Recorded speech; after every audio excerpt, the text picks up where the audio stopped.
ओम शांति। 29 मई 2024 बाबा के महावाक्य। मीठे बच्चे, याद से याद मिलती है। जो बच्चे प्यार से बाप को याद करते हैं, उनकी कशिश बाप को भी होती है। प्रश्न: तुम्हारे परिपक्व अवस्था की निशानी क्या है? उस अवस्था को पाने का पुरुषार्थ सुनाओ। उत्तर: जब तुम बच्चों की परिपक्व अवस्था होगी तो सब कर्मेंद्रियां शीतल हो जाएंगी। कर्मेंद्रियों से कोई उल्टा कर्म नहीं होगा। अवस्था अचल अडोल बन जाएगी। इस समय की अडोल अवस्था से 21 जन्म के लिए कर्मेंद्रियां वश हो जाएंगी। इस अवस्था को पाने के लिए अपनी जांच रखो। नोट करने से सावधान रहेंगे। योग बल से ही कर्मेंद्रियों को वश करना है। योग ही तुम्हारी अवस्था को परिपक्व बनाएगा। ओम शांति। यह है याद की यात्रा। सभी बच्चे इस यात्रा पर रहते हैं। सिर्फ तुम यहाँ नजदीक में हो। जो जहाँ भी हैं, बाप को याद करते हैं तो वह ऑटोमेटिकली नजदीक आ जाते हैं। जैसे चंद्रमा के आगे कोई सितारे बहुत नजदीक होते हैं, कोई बहुत चमकते हैं, कोई नजदीक कोई दूर भी होते हैं।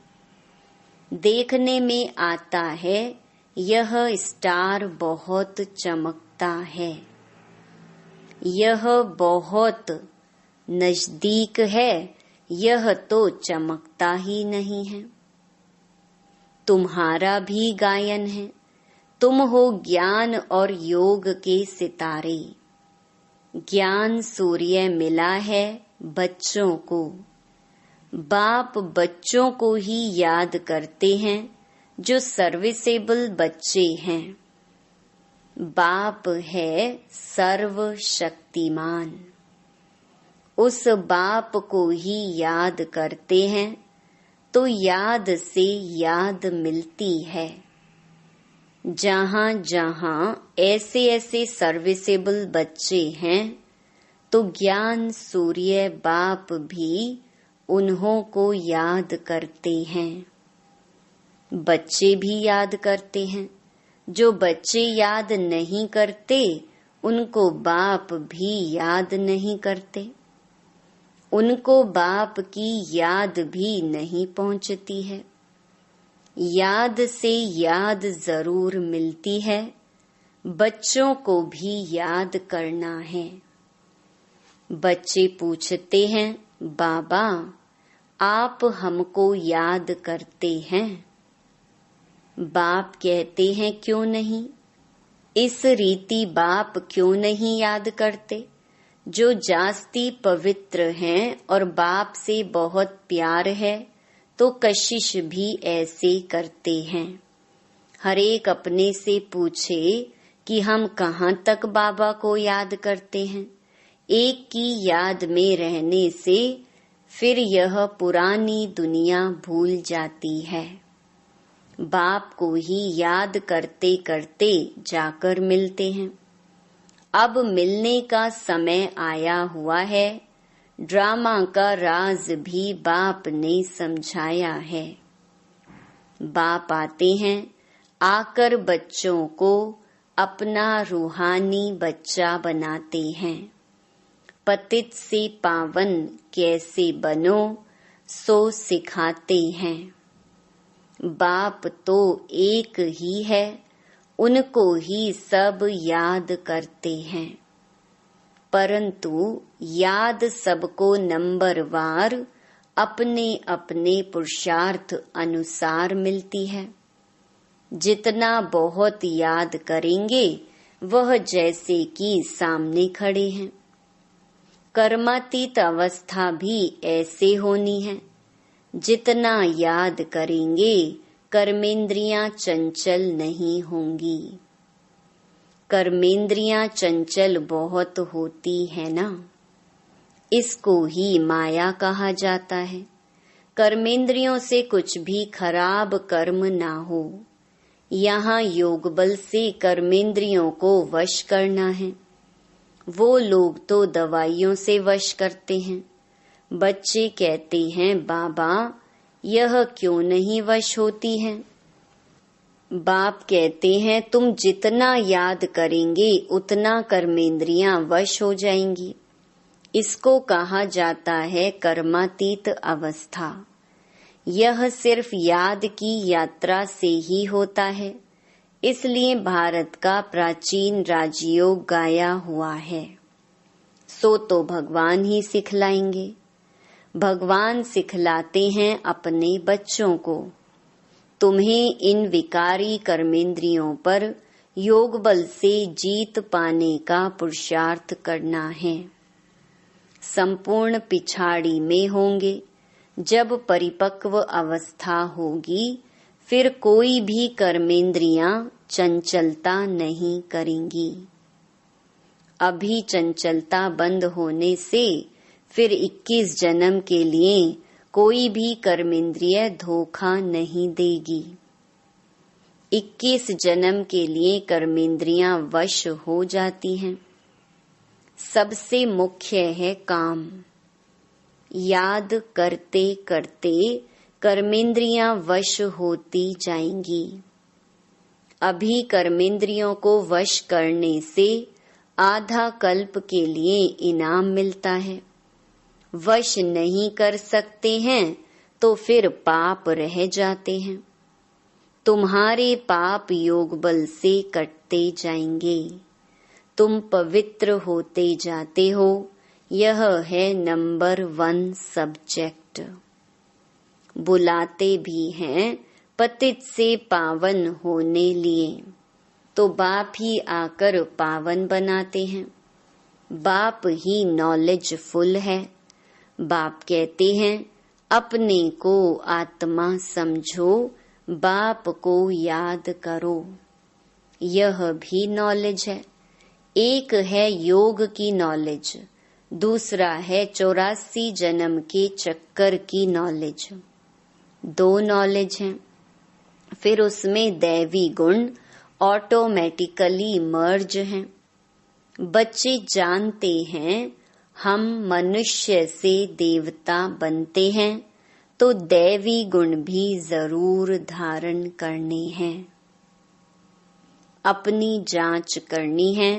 नोट करने से अपने ऊपर सावधान रहेंगे। अपनी जांच रखेंगे तो कोई भूल नहीं होगी। बाप खुद कहते हैं, माँ मेकम याद करो। तुमने ही मुझे बुलाया है क्योंकि तुम जानते हो बाबा पतित पावन हैं। वह जब आते हैं तब ही यह डायरेक्शन देते हैं।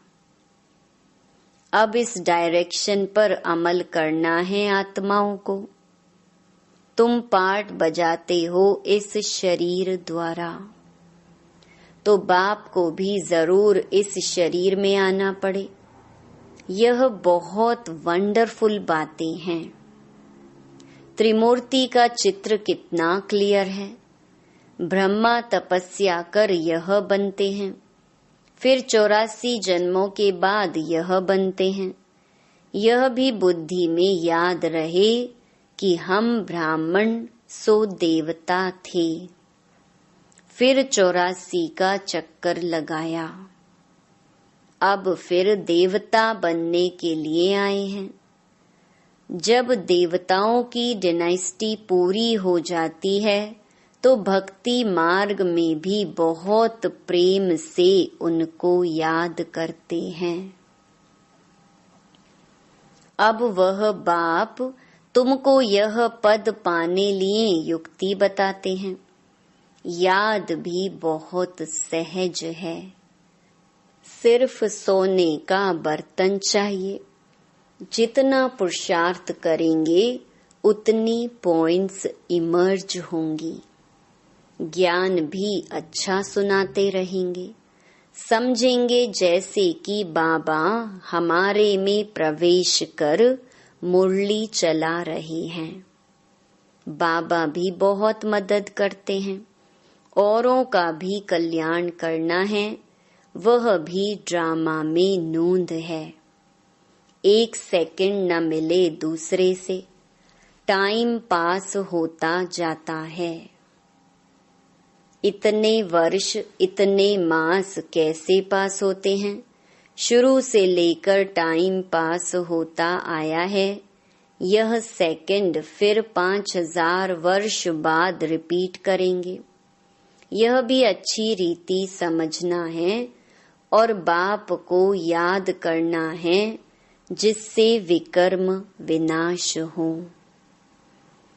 और कोई उपाय नहीं।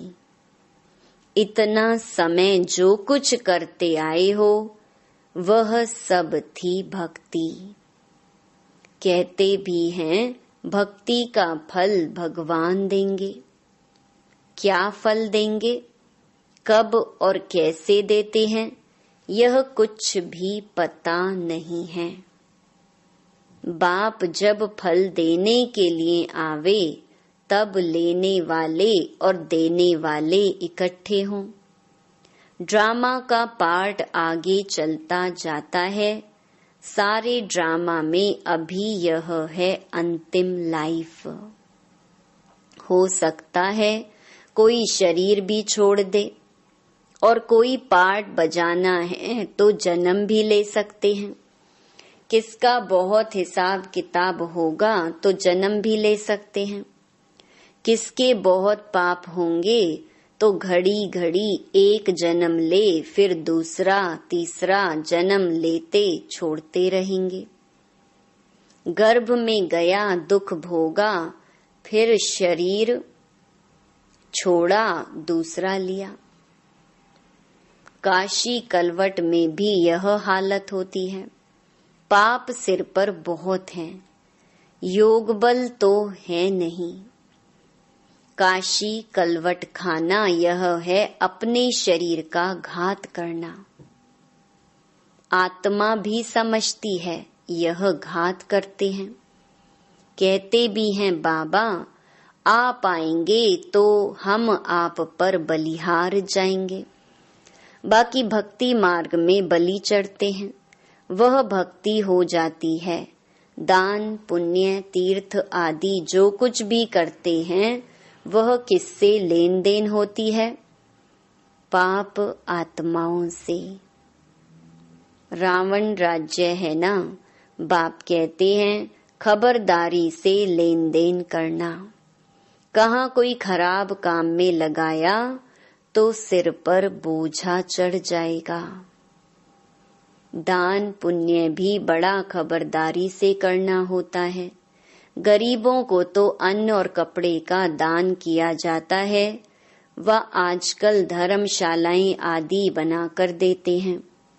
साहूकारों के लिए तो बड़े बड़े महल हैं, गरीबों के लिए हैं झोपड़ियां। वह तो गंदे नाले के आगे रहे हुए हैं। उस किचड़े की खाद बनती है जो बिकती है, जिस पर फिर खेती आदि होती है। सतयुग में तो ऐसे किचड़े आदि पर खेती नहीं होती है। वहां तो नई मिट्टी होती है। उसका नाम ही है पैराडाइज।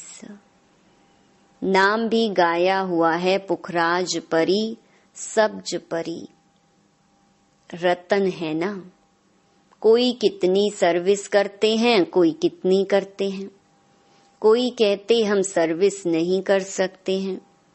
बाबा के रतन तो सभी हैं, परंतु उनमें भी नंबरवार पुरुषार्थ अनुसार हैं जो फिर पूजे जाते हैं। पूजा होती है देवताओं की।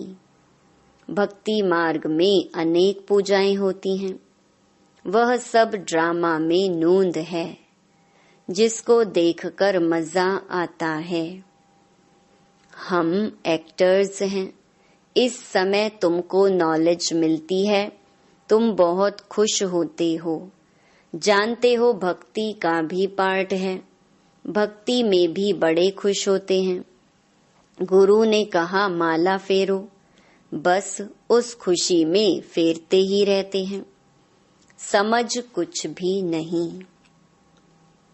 शिव निराकार है, उनको भला दूध पानी आदि क्यों चढ़ाते हैं?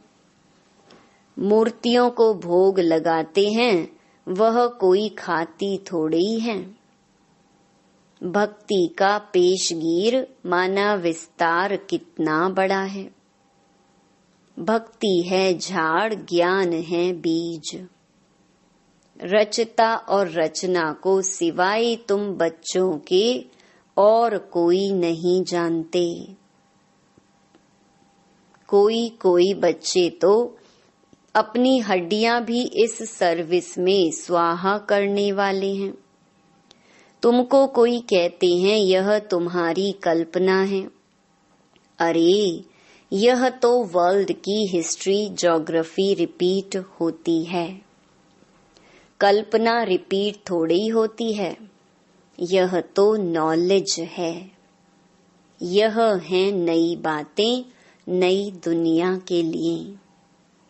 भगवानुवाच, भगवान भी नया, उनके महावाक्य भी नए।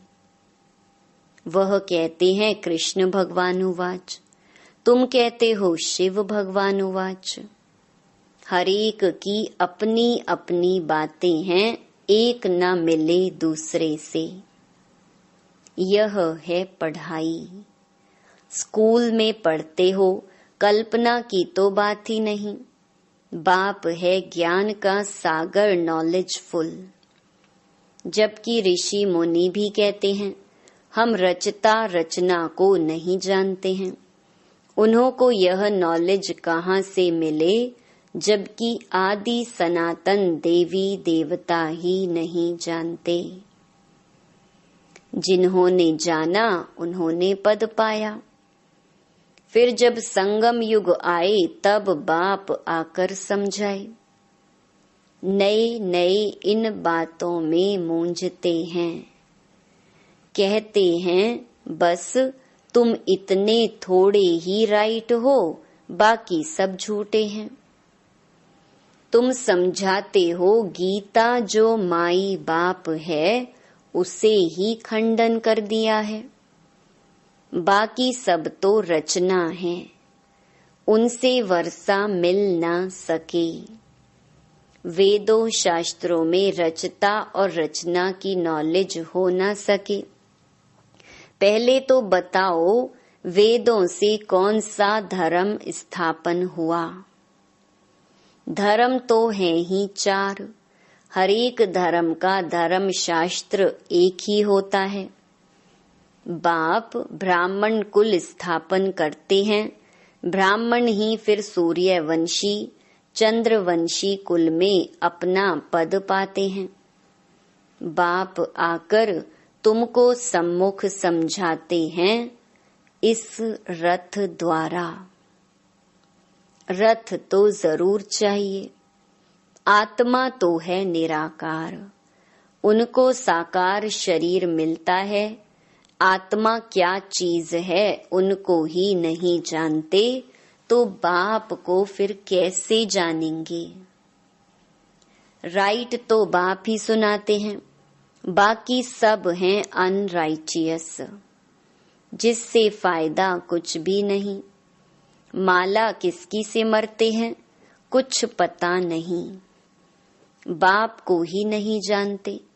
बाप खुद आकर अपना परिचय देते हैं। ज्ञान से सद्गति होती है।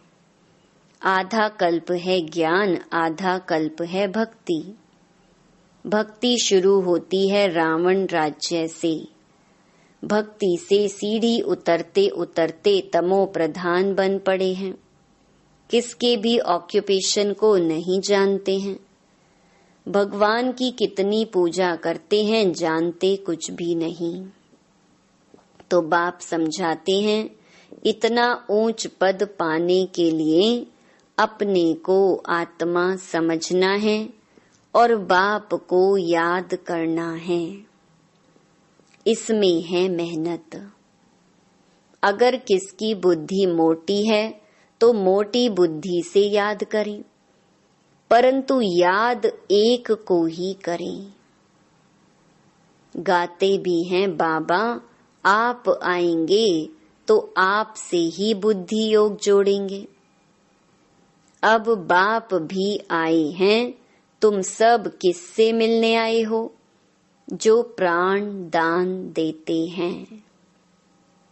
आत्मा को अमर लोक में ले जाते हैं। बाप ने समझाया है, काल पर जीत पहनाता हूँ, तुमको अमर लोक में ले जाता हूँ। दिखाते हैं ना, अमर कथा पार्वती को सुनाई। अब अमरनाथ तो एक ही है, हिमालय पहाड़ पर बैठ थोड़े ही कथा सुनाएंगे। भक्ति मार्ग की हर बात में वंडर लगता है। अच्छा, मीठे मीठे सिकी लधे बच्चों प्रति मात पिता बाप दादा का याद प्यार और गुड मॉर्निंग। रूहानी बाप की रूहानी बच्चों को नमस्ते। धारणा के लिए मुख्य सार। पहला, योग बल से कर्मेंद्रिय जीत बन संपूर्ण पवित्र बनना है। इस अवस्था को पाने के लिए अपनी जांच करते रहना है। दूसरा, सदा बुद्धि में याद रखना है कि हम ही ब्राह्मण सो देवता थे। अब फिर देवता बनने के लिए आए हैं, इसलिए बहुत खबरदारी से पाप और पुण्य को समझकर लेन देन करनी है। वरदान, सर्व सत्ताओं को सहयोगी बनाए, प्रत्यक्षता का पर्दा खोलने वाले सच्चे सेवाधारी भव। प्रत्यक्षता का पर्दा तब खुलेगा जब सब सत्ता वाले मिलकर कहेंगे कि श्रेष्ठ सत्ता ईश्वरीय सत्ता आध्यात्मिक सत्ता है, तो यही एक परमात्म सत्ता है। सभी एक स्टेज पर इकट्ठे हो ऐसा स्नेह मिलन करें। इसके लिए सबको स्नेह के सूत्र में बांध समीप लाओ, सहयोगी बनाओ। यह स्नेह ही चुंबक बनेगा जो सब एक साथ संगठन रूप में बाप की स्टेज पर पहुंचेंगे। तो अब अंतिम प्रत्यक्षता के हीरो पार्ट में निमित्त बनने की सेवा करो, तब कहेंगे सच्चे सेवाधारी। स्लोगन, सेवा द्वारा सर्व की दुआएं प्राप्त करना, यह आगे बढ़ने की लिफ्ट है। ओम